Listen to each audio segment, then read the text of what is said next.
Buenas tardes.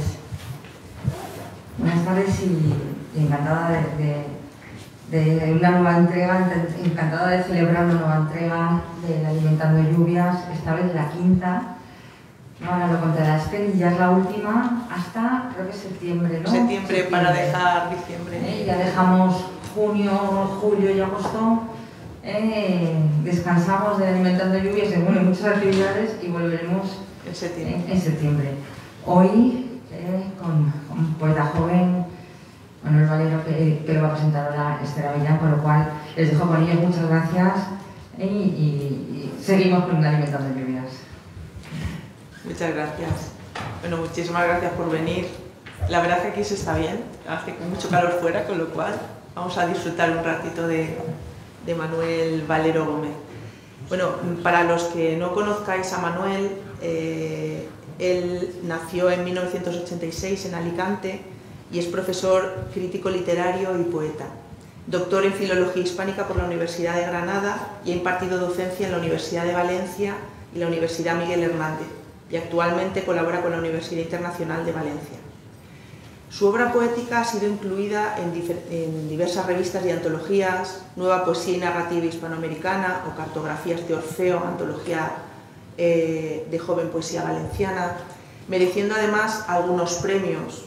El tercer premio de poesía de la Facultad de Filología de la UNED, certamen Jóvenes Creadores de Salamanca, el 15 certamen internacional de poesía joven Martín García Ramos, premio de poesía joven La Manzana Poética, premio Ateneo de Alicante, certamen Calamonte Joven, certamen de poesía Florencio Quintero, certamen cultural, bueno, podría seguir muchos, como lo tenéis en el pliego, que si no lo habéis cogido podéis cogerlo a la salida. Su último libro, Prohibido fijar carteles, de 2021, acaba de ver la luz en la editorial UNED y gracias a la concesión del tercer premio de poesía de la Facultad de Filología de dicha universidad. Además, creo que también estás en los premios de la crítica, ¿verdad? Sí, se fallan dentro de poco. Se falla, creo que este sábado, concretamente, vamos a ver. Otros títulos que tiene Manuel es Hijos del Cometa Halley, que también fue premio del 15 certamen internacional de poesía joven Martín García Ramos, Noche entreabierta, tercer premio de poesía joven La Manzana Poética, y Café Montparnasse, publicado en Devenir en 2012. Y actualmente forma parte del proyecto I+D, titulado Epistolarios inéditos en la cultura española desde 1936, de la Universidad Autónoma de Madrid, y trabaja varias líneas de estudio como la literatura española contemporánea, didáctica de la lengua y la literatura, literatura infantil y juvenil y literatura alicantina. Ha colaborado en diversas revistas especializadas de carácter internacional y libros colectivos editados por sellos tales como Visor, Comares, Peter Lang, Universidad de Salamanca, Iberoamericana Berber, Octaedro y Biblioteca Nueva.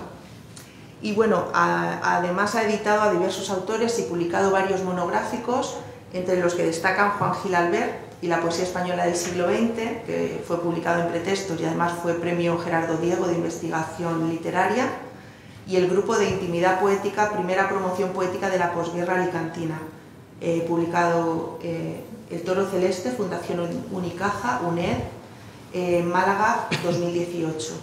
Y tiene el premio literario María Zambrano, UNED, y finalista en los premios de la crítica literaria valenciana.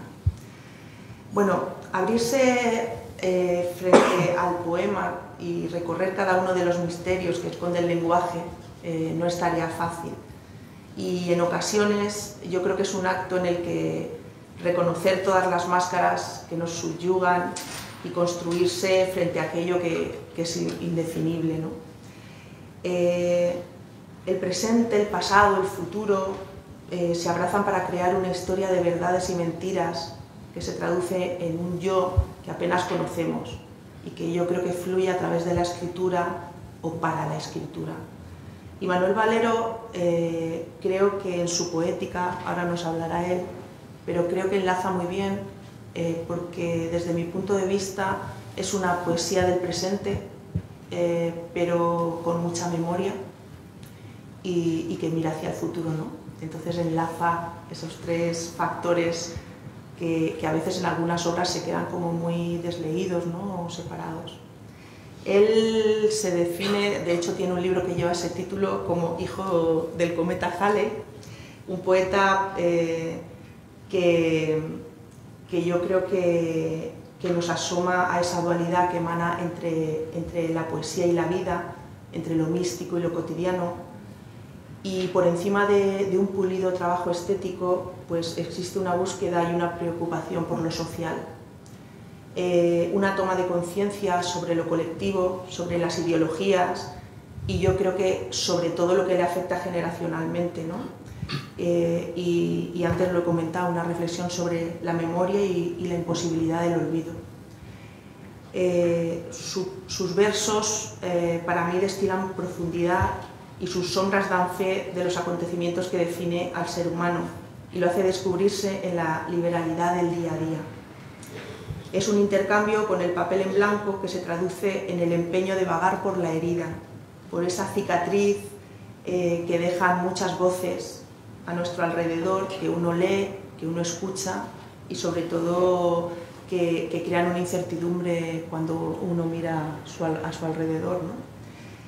Así pues la poesía yo creo que desciende a esas profundidades que tiene el silencio para ver la luz donde más nos duele o donde más le duele a Manuel, pero que yo creo que es un sentimiento colectivo, ¿no?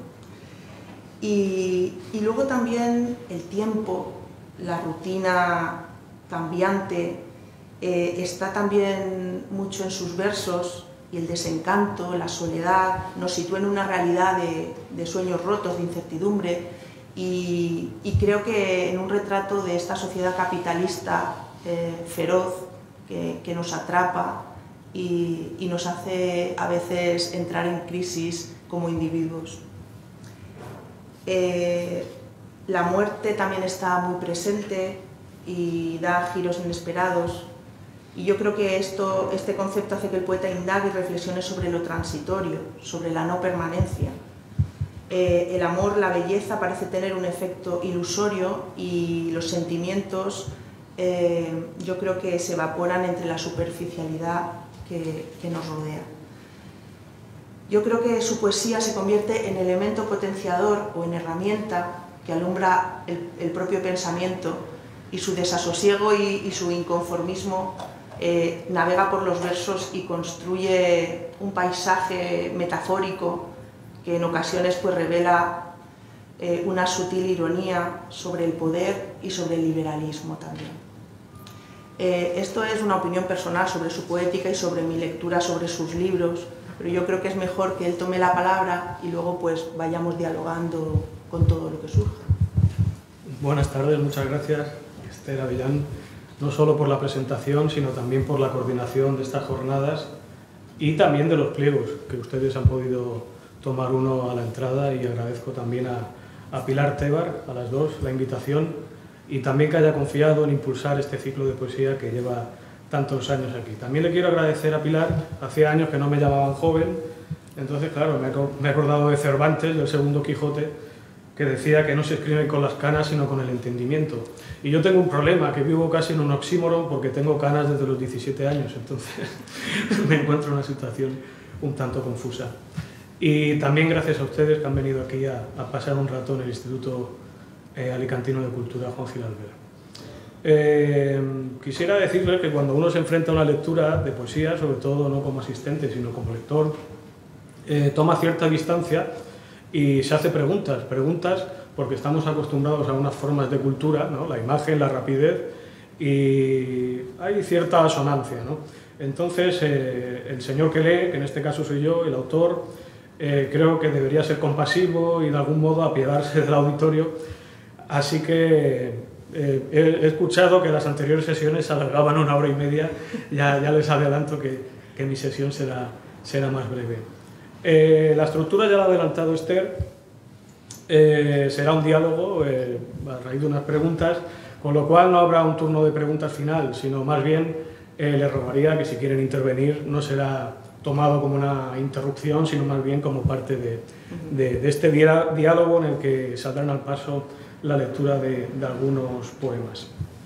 Si te parece bien, Esther, y para abrir fuego, y de alguna manera un poco forzado, tengo la costumbre de iniciar las lecturas con un poema de Noche Entreabierta, que es un libro que considero importante en mi trayectoria, y del poema Las Matemáticas, que me parece que resume bastante bien esa decisión que tomé un día de repensar la literatura o de desaprender lo que me habían enseñado sobre literatura.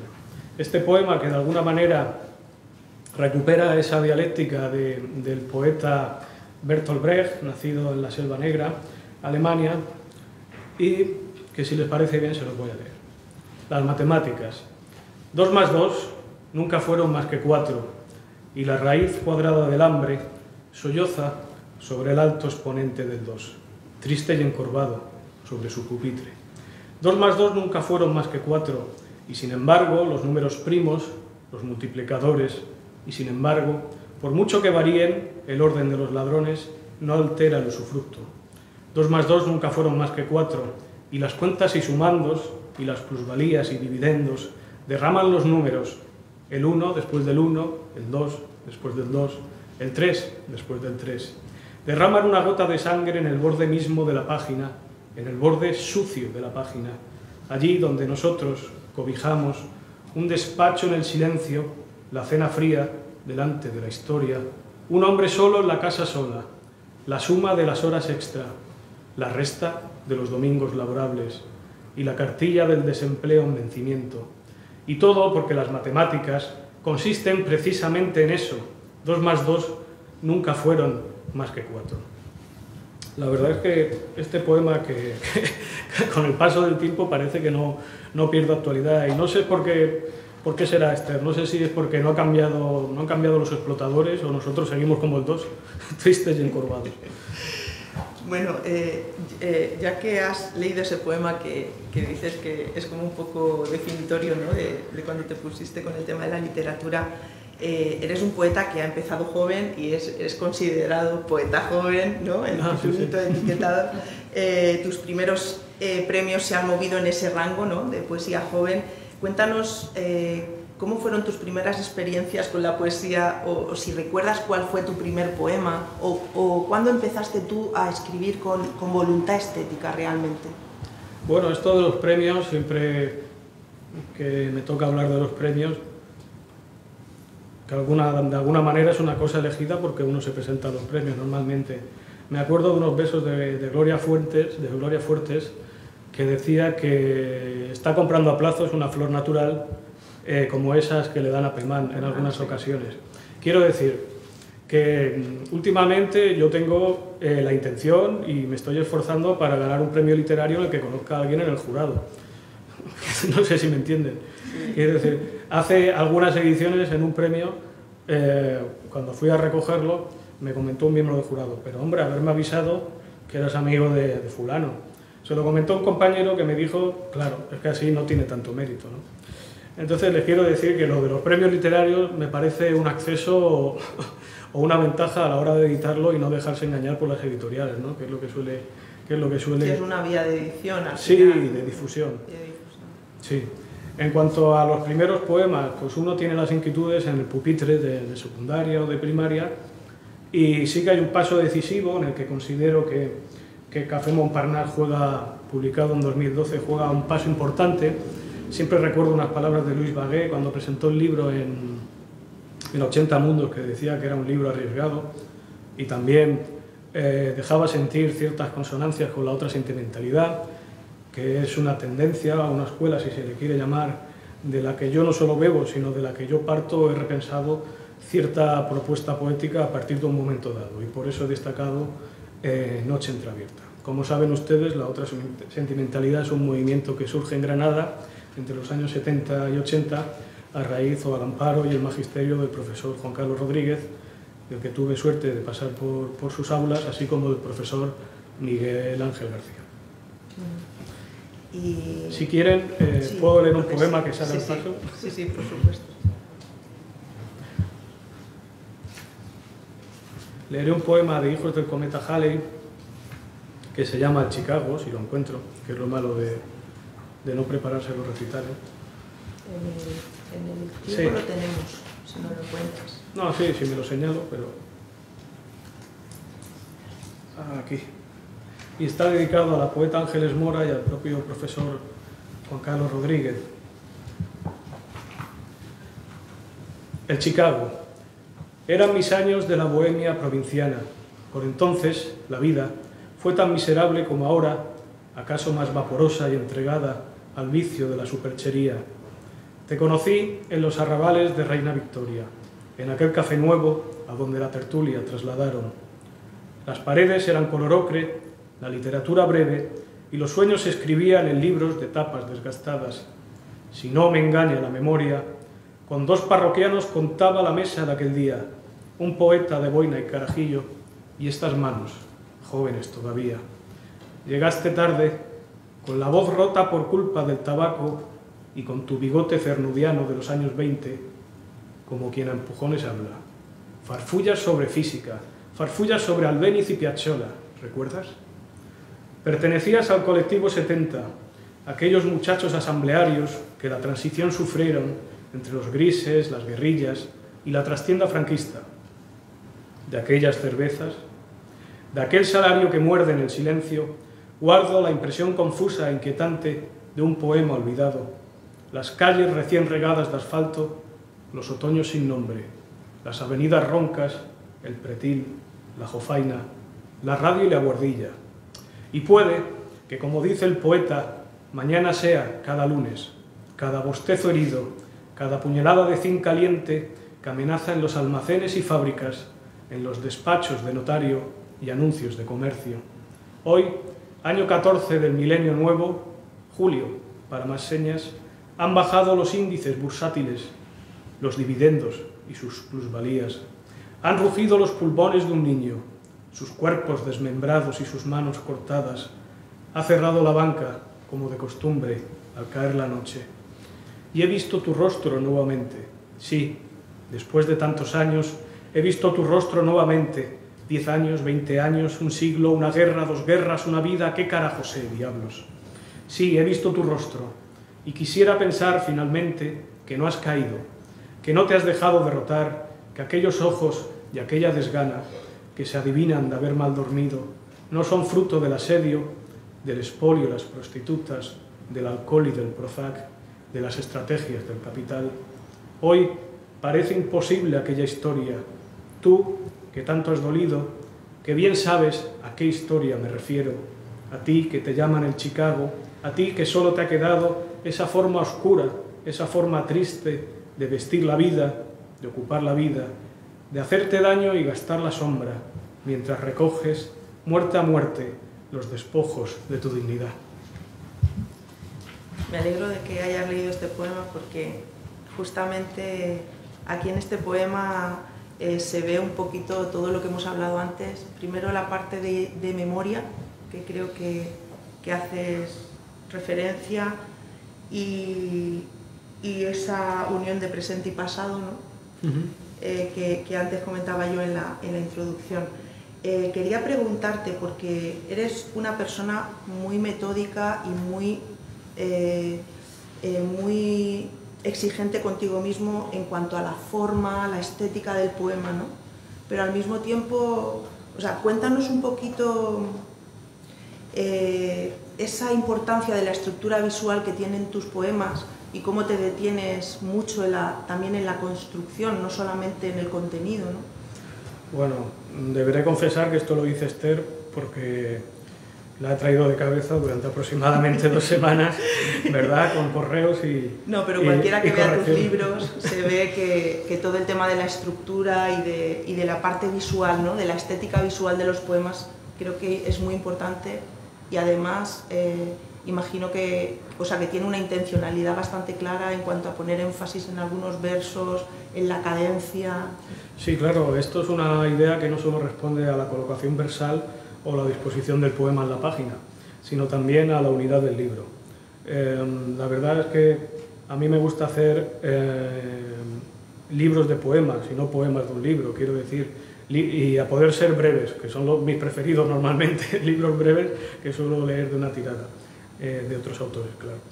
Entonces, claro, esa unidad del libro, que en diferente escala también puede repercutir a la disposición del poema, como digo, en la página, o a cierta cadencia, o a marcar las pausas, o los encabalgamientos, pues creo que está acorde a una intencionalidad a la hora de presentar una propuesta ética-estética y una unidad, o no sé si lo conseguiré, y cierta poética y cierta construcción o reconstrucción, mejor dicho, en torno a lo que yo entiendo por poesía y ese entendimiento como un género de ficción más o un terreno histórico, que son los sentimientos, donde poder situar el fingimiento del yo, una construcción del yo, ¿no? Y ahí romper las barreras entre el espacio público y la intimidad. Sí, es un elemento que se ha ido adquiriendo con el paso del tiempo, del mismo modo que la musicalidad, que creo que es otra característica en la que he trabajado. No sé si lo habré logrado. Y a este propósito, si te parece bien, leeré un antiguo poema de Café Montparnasse que se llama La Musa Verde y que está tomado de un motivo pictórico y no pictórico del siglo XIX a propósito del ajenjo, de la creación del mito creador y del parnasianismo, ¿no? Y se titula La Musa Verde. Los verdes besos de virgen vagar, homicidas sus alas, en el abierto valle errados duermen. Volubles sin noble racimo gastan aquellos nuevos sones a la honda tibieza liberados. En el llanto, brizna precipitante, de sus manos acuden vívidos vértices servilmente ebrios. Antiguamente herido, un vaivén viste, con su cuerpo la niebla, de nieve o yedra, o impetuosa fragancia. Pérfida luz que en su verdor envuelve, de fiebres y vidriera, cuando término la copa pronuncia. Oh ajenjo, musa fiel, en el glauco café. Pueden intervenir, ¿eh? Sí, sí, podéis preguntar si os surge algo. Tu poesía tiene un gran contenido social, ¿no? Y yo creo que emana cierta incomodidad con el modelo social que vivimos. ¿Tú crees que la poesía o la literatura sirve como una herramienta de denuncia o un elemento a través del cual se tome conciencia de las injusticias y de las presiones del sistema? O sea, ¿tú tienes esa visión de la literatura o de la poesía como herramienta para la denuncia o no? Bueno, decía el profesor Miguel Ángel García que el compromiso es un fantasma familiar, ¿no? Yo no me planteo tanto este tipo de adjetivaciones o etiquetas, sino me planteo otro horizonte, que es el horizonte ideológico de la producción. Y contra esa esencia de la literatura, construida en torno a la subjetividad y en torno a la ideología humanista, al fin y al cabo, producto todo del pensamiento burgués, como el pensamiento crítico, por cierto. Por eso digo que la adjetivación como poesía social, quiero decir, si me permites la broma, que en la posguerra también había otra institución bastante interesante social, que era la policía social. Quiero decir que los adjetivos están a cargo de quien los pone, ¿no? Entonces, hablar de poesía social comprometida a cargo de la historiografía literaria tradicional, y hablo de ese monstruo peludo con grandes colmillos, que nadie sabe bien de dónde ha salido, que se llama canon literario, pues quiero decir que responde a unos intereses y también a un modo de entender la poesía, a un modo de entender la literatura, a una literatura que se habla a sí misma en el espejo, ¿no? Entonces, sí, desde ese punto de vista, sí, hablabas al principio también del presente, ¿no? Que consideras también, de algún modo, que los textos tienen un matiz de presente y de memoria y de futuro. Claro, aquí surge un problema, ¿no? Que la explotación nunca tuvo edad, que nunca tuvo edad la explotación, ¿no? Entonces, ese continuo de que hablaba Walter Benjamin sobre la historia, de algún modo, es el que situó en el horizonte junto a la producción de los textos, ¿no? Por un inconsciente ideológico, como estudió o estableció el profesor Juan Carlos Rodríguez. Si te parece bien, leeré un par de poemas de mi última entrega, Prohibido fijar carteles, que de alguna manera trato de disponer este planteamiento ya de una manera, creo que más seria o mejor formulada, y empezaré leyendo a mis amigas recién casadas, que está dedicado a las profesoras Araceli Iravedra y Maripaz Moreno, otra poeta alicantina que merece la pena leer, y que dice así: para entonces había una vida entre nosotras. Atrás quedaron los pupitres sucios, los vasos por el carmín heredados, tu papel de fumar. ¿No imagináis, amigas, para qué sirven los días juveniles, su prestancia ante la luz rota, su querencia de fragantes añiles? Abandonasteis las aulas como quien irrumpe en la edad adulta, a fuerza de funcionariado, a fuerza de los sindicatos. Poco o nada cuesta ahora deciros, mas esta siembra inútil gime oculta ante la hiel a fierro vivo. Tengo un pacto de clase con mi canto, tengo un pacto de clase con mi muerte, y jamás propuse para mis pasos otra lumbre que no fuera, otro abrigo que no fuese, esta vejez librada por los héroes. Nunca me interesó la progenie, pues de esclavos anda cansado el mundo. Ya sabéis que no aprendí a vivir. Ahora escribo sobre las paredes, ahora escribo con una tiza roja, ahora escribo la palabra diciembre, y cuando digo miedo, quiero decir lucha, y cuando digo miedo, quiero decir siempre. A cambio de ser libres, vendisteis vuestra herida, vendisteis vuestro vientre, vendisteis vuestra ternura. A cambio de ser libres, solo este refugio basta.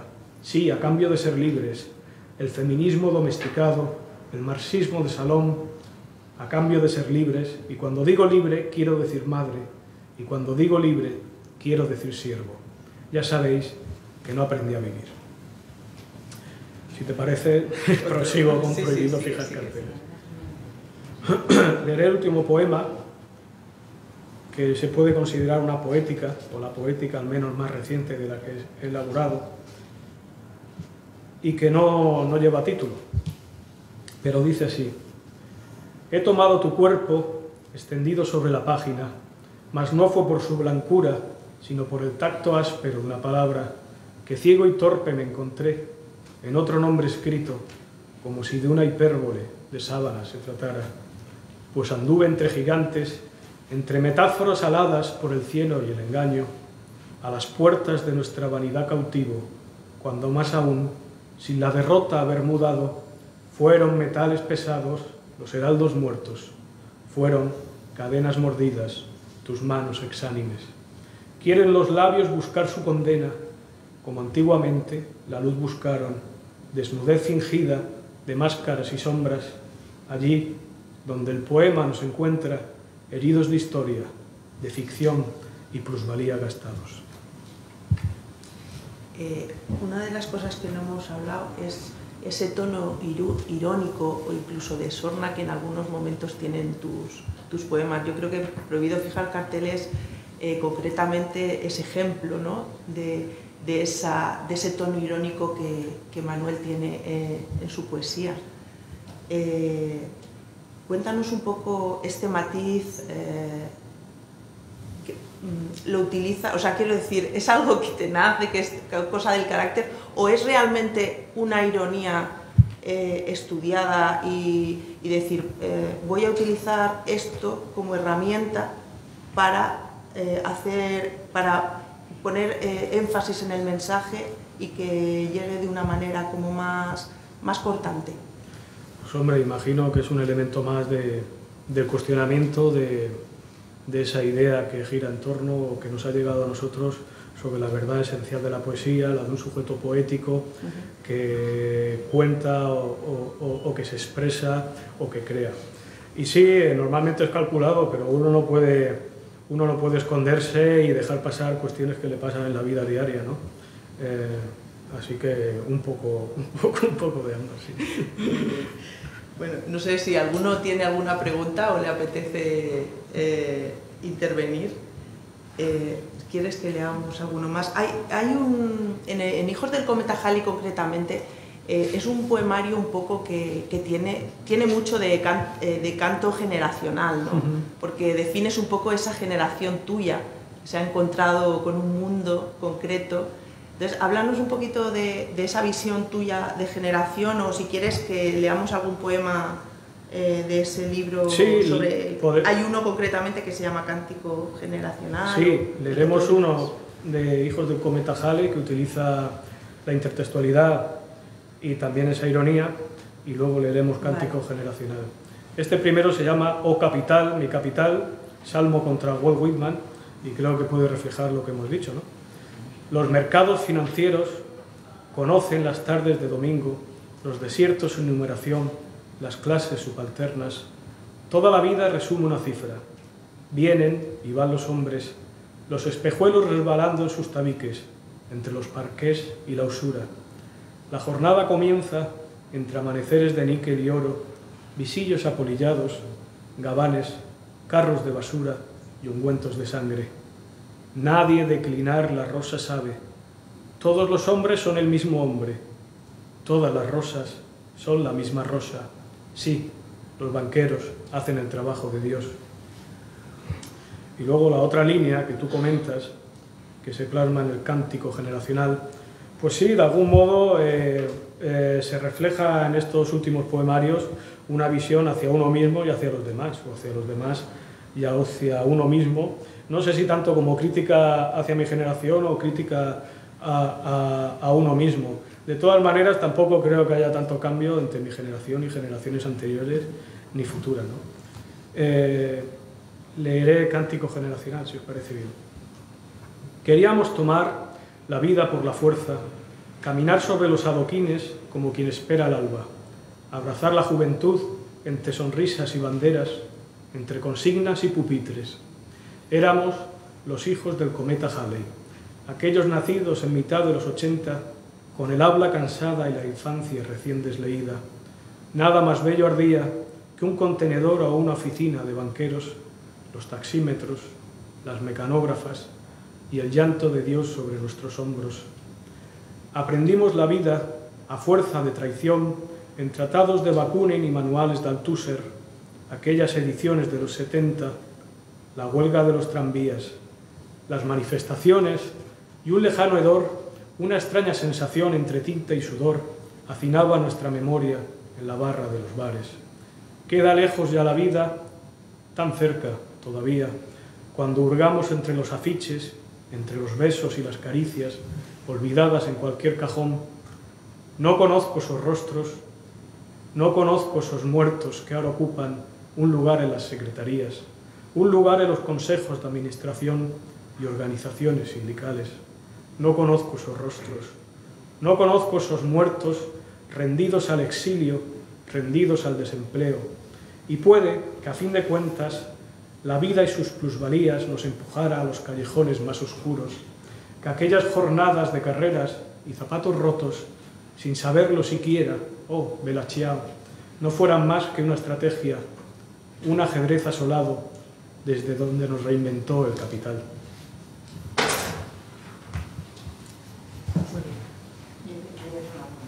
Quería que nos contarais un poco qué selección se ha hecho en el pliego de Alimentando Lluvias y un poco que Manuel contara por qué ha hecho la selección de lo que se entrega a Pues para ser sincero, Pilar, los poemas que menos vergüenza me daban, pero como tengo que decir una respuesta más seria pues, y con un criterio filológico, pues diré que creo que eran una serie de poemas que podían representar mi breve trayectoria y de alguna manera pulsar aquellas características que Esther bien ha leído, ¿no?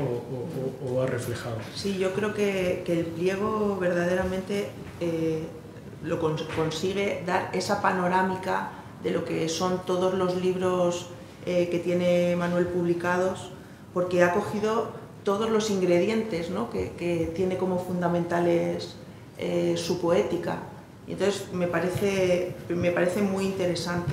Además, se va a ver también cómo va evolucionando, ¿no? de alguna manera desde los primeros poemarios que tienen, sobre todo lo que yo comentaba de la construcción, que los primeros poemarios como que tienen una estructura de verso mucho más clásica, y cómo poco a poco, conforme va avanzando su obra, la estética del poema se va como desestructurando, se va expandiendo, ¿no?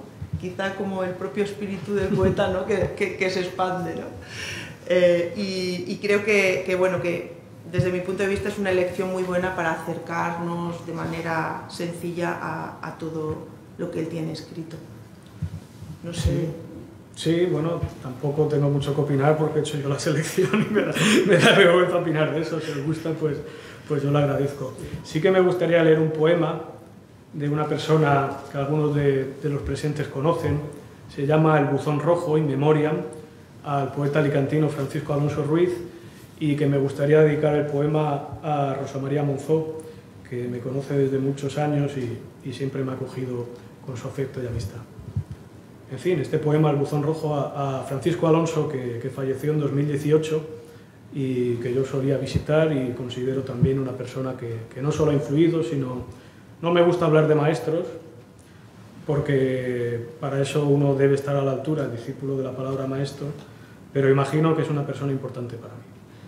Son muchas las maneras que encuentra la muerte para empezar una historia, aunque historia no hay más que una, y desde unos siglos a esta parte siempre duele.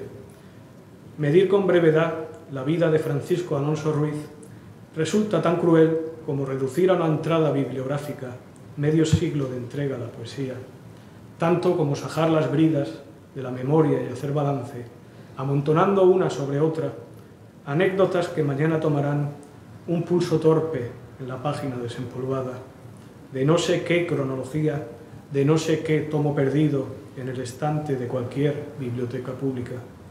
Y recuerdo perfectamente algunas que siempre contaba: su visita a la casa de Vicente Aleixandre, sus logros al frente de la asociación vecinal del barrio Tómbola, o su poema anónimo a Miguel Grau, que durante décadas acompañó una pintada picasiana en la segunda bocacalle de Alfonso X el Sabio. Son muchas las maneras que encuentra la muerte para decir adiós, aunque a Dios no hay más que uno, y quien ha vivido lo sabe, siempre duele. Ojalá sirvan estas líneas para defender sus 4 poemarios: Acento humano, Testimonio de tiempo, Soledad de alma y Cuaderno de ahora mismo. Sus cientos de poemas tan dispersos como inéditos y su papel irreemplazable en la cultura alicantina. Será difícil olvidar a Paco, apoyado cada mañana en el alféizar de su ventana. Viéndole pasar los días, jamás tuve valor para preguntarle por quién esperaba, pero siempre allí aguardaba, su casa abierta para mí, su buzón completamente rojo, sus libros y cartas por leer, su soledad y mi brazo para cruzar la calle. No más que la ternura de unos labios jóvenes que pronuncian la palabra maestro. Pero no sé si conocéis la obra de Francisco Alonso. Bueno, gracias Manuel, yo siempre te doy las gracias porque consigues emocionarme. Sabes que yo creo, confío y espero en los jóvenes siempre. Tú eres un poco menos que cuando te conocí, pero sigue siendo.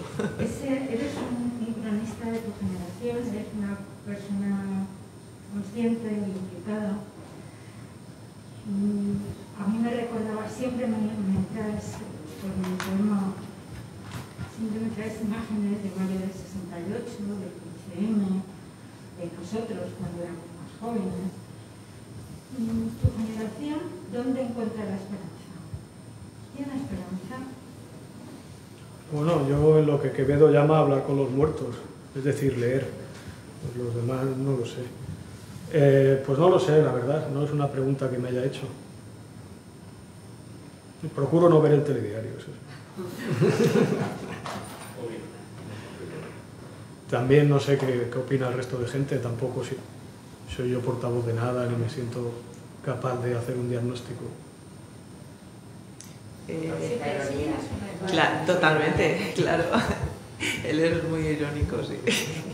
De todas maneras, bueno, has hablado de Paco concretamente, no sé si conocéis su obra, pero yo creo que está, ¿no? Pues tienes que acercarte a él. Yo creo que tiene, él le ha llamado maestro y yo creo que sí que es verdad que tenéis, o sea, hay unos lazos muy estrechos en el contenido, ¿no? De tu poética y quizá en ese activismo, esa reivindicación y esa ideología, ¿no? Que tenía Francisco. Pues no lo sé, ¿qué puedo decir de Paco? Bueno, yo publiqué hace unos meses un trabajo sobre la poesía de Paco en una revista de Cultura de los Cuidados, se llama, me remito a él, y espero trabajar próximamente. Era un proyecto que pensaba presentarle a Pilar, pero la verdad es que no alcanza mi tiempo, pero sí que tengo en mente editar su poesía, porque hay algunos poemarios dispersos, y también decenas de tomos encuadernados en piel que están albergando el sótano de algunas personas, ¿no? Entonces probablemente eso, junto a su biblioteca bastante valiosa, que en los últimos 2 años de su vida le dije que, bueno, intenté aconsejar que donara, pues en fin, es de las cosas que me pueden dar así más lástima. Y de Paco, pues no lo sé. Me gustaría tener su voz, que era bastante barroca, pero no la tengo. De todas maneras, es un poeta que ha salido en Alimentando Lluvias, no solamente en esta sesión, sino también en otra sesión, en la sesión que tuvimos, fue en la tercera sesión con Nelo Curti, que también se habló de Francisco Alonso. ¿Algo tendrá?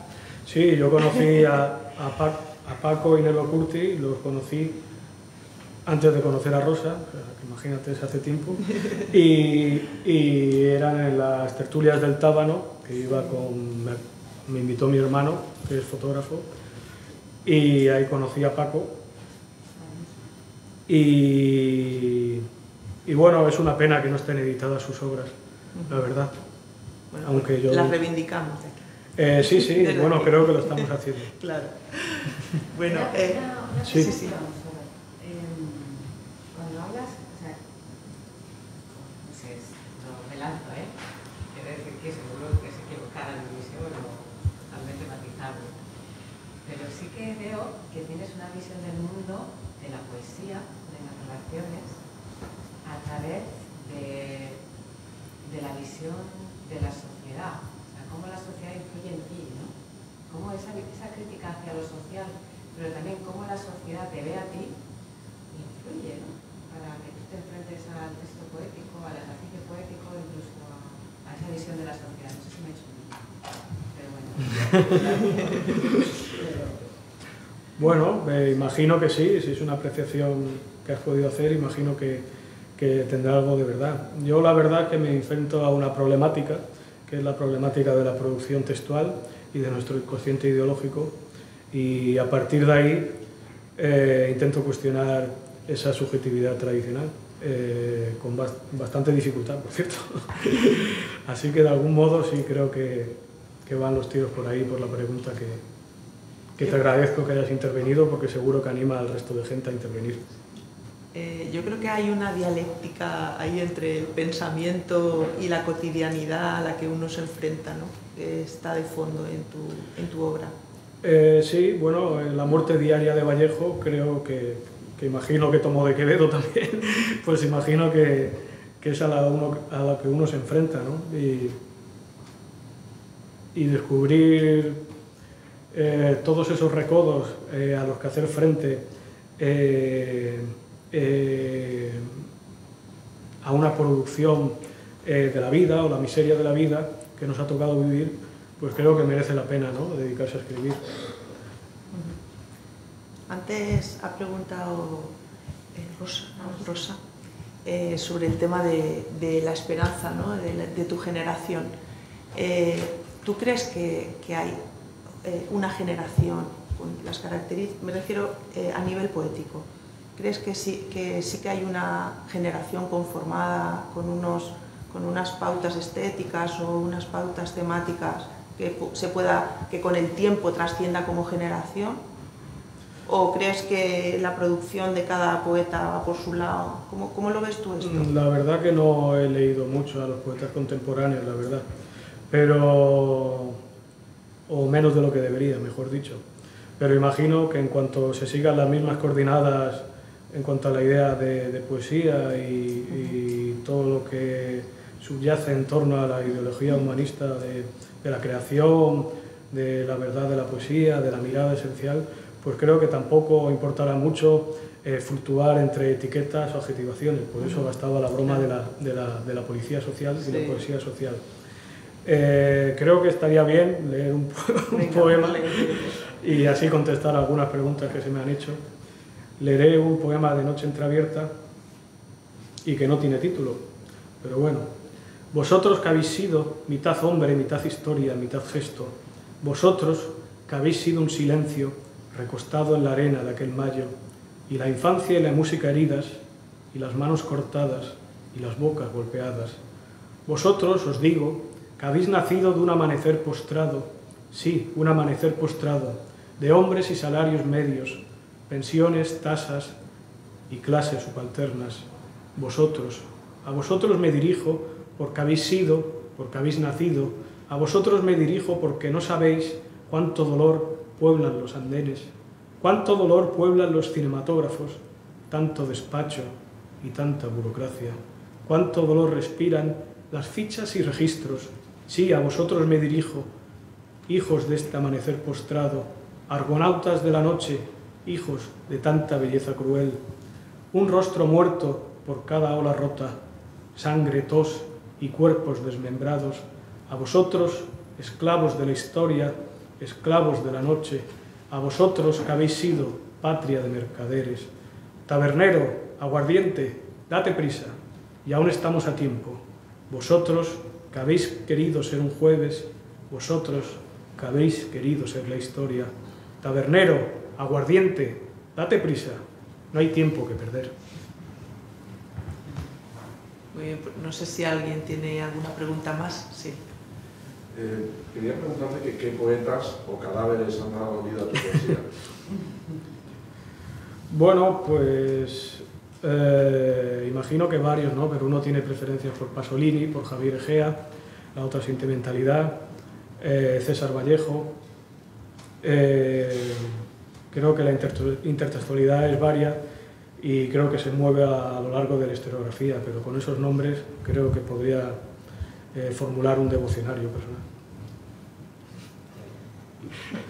Cuéntanos, ¿estás ahora en algún proyecto concreto de poesía, nuevo libro, algo a la vista?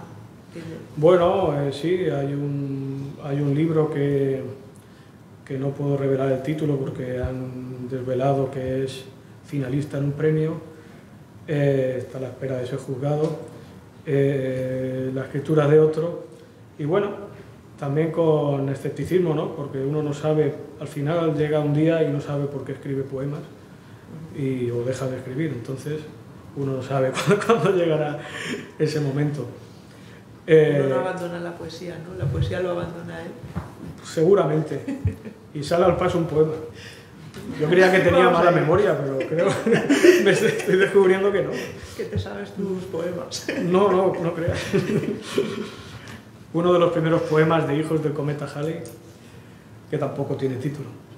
Si no creyera en este dolor antiguo, en su dorsal taimada, que la sombra envilece hasta la edad, si no creyera que alguien anduvo en el poema, escarbó por la página, juntó las palabras, ordenó sus sílabas, de un lado los años, del otro las heridas, y fundó los arrecifes, el mar, las rotas pieles de la sintaxis, con los zapatos de tierra a manos llenas, con el hambre caído hasta la infancia. Si no creyera por un instante siquiera en tus manos abiertas por la soledad, en las cuatro paredes de tu holgada existencia, en los cientos de ayunos y trabajos forzados, en el pan, la muerte, los tranvías y los descamisados, si no creyera que una batalla a estos versos nos sujeta, que sigo en pie en lo alto de mi sueño y que hoy, más que nunca, mi oficio es ser poema y no poeta. Bueno, la degradación de la condición del poeta, ¿no? de esa visión neorromántica también que ha llegado hasta nosotros y que no es nueva, ¿no? Que el medio siglo o la segunda generación de posguerra también estableció con sólidos muros, pues es, y que luego continuó también de algún modo la otra Sentimentalidad, pues también es uno de los pilares, me parece, que dan juego a esa ironía, a ese cuestionamiento del discurso, ¿no? Y de la subjetividad. No sé si es momento de... Yo tengo preparado un último poema inédito, que es lo que suelo hacer, así que cuando vea que nos callamos y pesan los párpados, pues... ¿Tú crees que el poeta tiene una función social? ¿La poesía tiene una función social? ¿O cuál es la función que que tú crees que tienes como poeta y como persona? Como joven o adulto. Difícil determinarme a mí mismo una función como persona, más allá de alimentarme. Bueno, imagino que sí, que tiene una función social, pero no la que nos han querido hacer creer, también imagino. Yo creo que de alguna manera tu discurso tiene mucho peso ideológico, ¿no? Y entonces como que cuando lees la poesía te abre un poquito la conciencia y de repente como que te abre a reflexionar, ¿no? A lo mejor vivimos en esta vorágine de capitalismo, liberalismo, etc. Y estamos como ya acostumbrados a vivir así y yo creo que yo personalmente mi vivencia es que cuando he leído sus poemas como que de repente te acuerdas, ¿no?, de dónde vives, te acuerdas dónde estás y quién te rodea, ¿no?, de alguna manera. O sea que sí que tienes cierta función. Ah, bueno. Vale. Bueno, para ir terminando, si os parece bien, leeré un poema de Prohibido fijar carteles, el último poemario. Se llama Ars Moriendi, que recoge un tópico de la literatura medieval y se subtitula Lógica del asedio. Hasta borrar tu nombre, poeta, fue necesario pensar el discurso antes de ser discurso, juzgar la pobreza y sus sopas hostiles. Siempre tuvo dueño la literatura. No trataba el arte de conquistar la belleza, como no pudo la estética librarse de la ética. Quien ha comprado a plazos la revolución, bien sabe que oculta rencor el poema. Hasta borrar tu nombre, poeta, fue necesario pensar el texto antes de ser ideología, que la ficción del discurso no distaba mucho de la ficción de la existencia. Nunca fue la vida un aforismo. Hasta borrar tu nombre, poeta, fue necesario declarar la poesía en rebeldía, vistas al mar y coto cerrado, propiedad privada de la burguesía. Así hasta tomar conciencia de la producción del sujeto, así hasta tomar el camino de vuelta de inocencia. Detenido, con lágrimas en la sonrisa, detenido, preguntándome a gritos frente a las tapias, ¿quién ha escrito por nosotros la historia? ¿Quién ha resumido en el yo la violencia? ¿Quién, desde la explotación, nos piensa? Prohibido fijar carteles. Responsable, la empresa anunciadora. Bueno, pues yo creo que sí. Se acerca el momento del poema inédito. Del poema inédito, porque creo que, no sé, ¿tiene alguien algo que preguntar, decir? ¿No? Pues yo creo que nos vamos al poema inédito. Prometí no llegar la hora, no sé si habré cumplido mi palabra. No. Yo creo que estamos rodando, estamos justitos. ¿Sí? Ah, mira. Y 26. Bueno, pues el poema inédito se titula Nuevos compañeros de viaje y está dedicado al poeta Antonio Zapata, que no ha podido venir hoy. Nuevos afiliados del partido, férreos defensores, todavía, del sindicato vertical. Ya no existe la clandestinidad, solo te quedan ahora, viajero triste contra la memoria, las cicatrices ocultas de una juventud traicionada, tus eternos paseos matutinos y la barra de los bares a deshora, templado whisky con un hielo, husmeando entre sus diarios las páginas del suplemento dominical. Después, rendido a tiempo en sus aceras, amanecerás sereno, violentos los párpados, sucia la sien. Cuando una de esas noches traspasadas por la nostalgia y el insomnio del alcohol, ordenas los afiches y rompes las fotografías de las milicias, temida fiera inesperada, considerando inútil el pasado. Me gustaría decirte, sin embargo, con el gesto desatento y la mirada despeinada, entre voces roncas y niños con ganglios, bajo esta luz obrera de septiembre, que nunca tuvo edad la explotación, yo que apenas puedo ofrecerte las ruinas de una burguesía venida menos, me gustaría mentirte, albergar esa torpe esperanza colectiva como una espiga noble, confesarte, en resumidas cuentas, que no estamos tan solos, aunque tú ya sabías, pequeño holgazán ingenuo, que firmar el contrato social era tanto como vender tu silencio.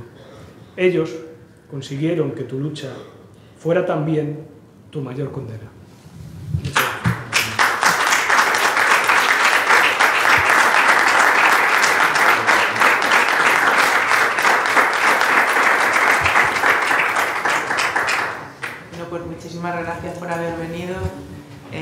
descansamos con Alimentando Lluvias hasta septiembre, que empezaremos, si no recuerdo mal, con una sesión en Valencia, que será Victoria Cremades, la poeta que nos acompañará para retomar las sesiones que quedan este año. Así que nada, muchísimas gracias. Y gracias a ti, Manuel.